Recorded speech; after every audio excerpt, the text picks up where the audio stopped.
धनबाद की महिलाओं को पानी नहीं मिलता है। भोर 4 बजे उठ करके हंडी डेगची लगा करके रात के अंधेरे में मतलब इतनी जोरदार जो ठंड पड़ी थी, उस ठंड में महिलाएं 4 बजे से जगी रहती है। बड़े-बड़े इमारतें बन गई, लेकिन हमारे धनबाद की जो लोग हैं, हमारे धनबाद के जो युवा है, हमारे धनबाद की जो महिला है, आम जनता है, उनके पास कोई सुविधा नहीं है। हमको रिम्स लाना है धनबाद में, एयरपोर्ट लाना है धनबाद में बहुत काम करना है।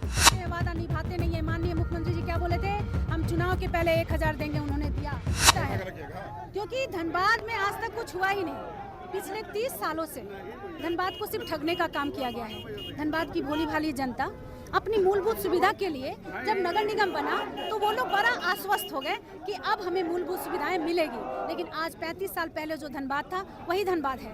आज भी धनबाद की महिलाओं को पानी नहीं मिलता है। भोर 4 बजे उठ करके हंडी डेगची लगा करके रात के अंधेरे में मतलब इतनी जोरदार जो ठंड पड़ी थी, उस ठंड में महिलाएं 4 बजे से जगी रहती है पानी के लिए। इससे बड़ा दुर्भाग्यपूर्ण स्थिति और क्या हो सकती है। मैं ये पूछती हूँ कि पुराने मेयर जो भी रहे, अगर आप अभी तक घर घर तक पानी नहीं दे पाए पीने का, तो आप विकास का बात करने का कोई हक और अधिकार आपके पास नहीं है। और वैसे प्रत्याशी को नामांकन करने का भी कोई हक और अधिकार नहीं है। वो धनबाद का पैसा, धनबाद का कोयला, धनबाद का डेवलपमेंट सिर्फ अपने पॉकेट में घुसाने के लिए है।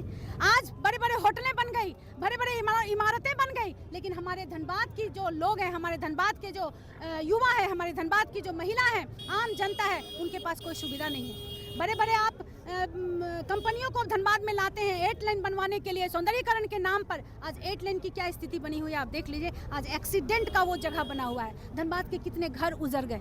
आपके पास अगर कोई विजन नहीं है, आपके पास अगर कोई ब्लूप्रिंट नहीं है, तो सिर्फ अपने पॉकेट भरने के लिए और अपना लाभ कमाने के लिए इस तरह का काम अब धनबाद में नहीं चलेगा। हमारा काम होगा, अगर हम मेयर चुन के आते हैं, नगर निगम का राजस्व हमारी धनबाद की जनता के लिए खर्च होगी। क्योंकि हमारा ये मानना है कि नगर निगम का राजस्व में झड़िया का भी अंश है, झड़िया का विकास होगा। नगर निगम के राजस्व में कतरास का भी अंश है, केंदुआ का भी अंश है, पूरे धनबाद का अंश है, सिंदरी का अंश है। इसलिए पूरा विकास पूरा धनबाद का होना चाहिए, ना कि कोई व्यक्ति विशेष का। इसलिए वैसे व्यक्ति से हम धनबाद की जनता को बोलेंगे, सावधान हो जाइए।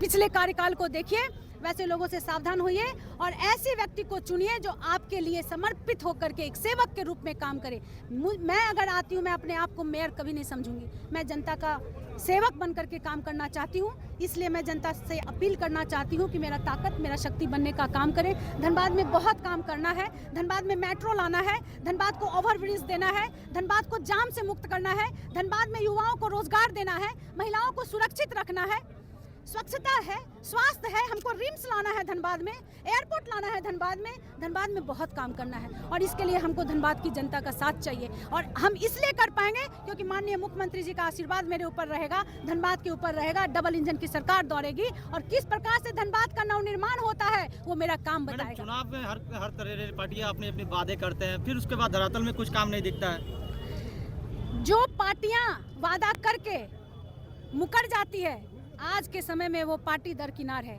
जब झारखंड के लोग ऐसे दल को दरकिनार करके माननीय मुख्यमंत्री जी को शिरोमणि बना करके मुख्यमंत्री का चेयर पर बिठाया है, तो जनता का विश्वास किसके साथ है? जनता का विश्वास माननीय मुख्यमंत्री जी के साथ है। वैसे लोग जो वादा करते हैं, वादा निभाते नहीं है। माननीय मुख्यमंत्री जी क्या बोले थे, हम चुनाव के पहले 1000 देंगे, उन्होंने दिया मैया सम्मान योजना के माध्यम से। फिर उन्होंने कहा कि अगर हम चुनाव जीतते हैं हम 2500 रुपया देंगे, उन्होंने दिया।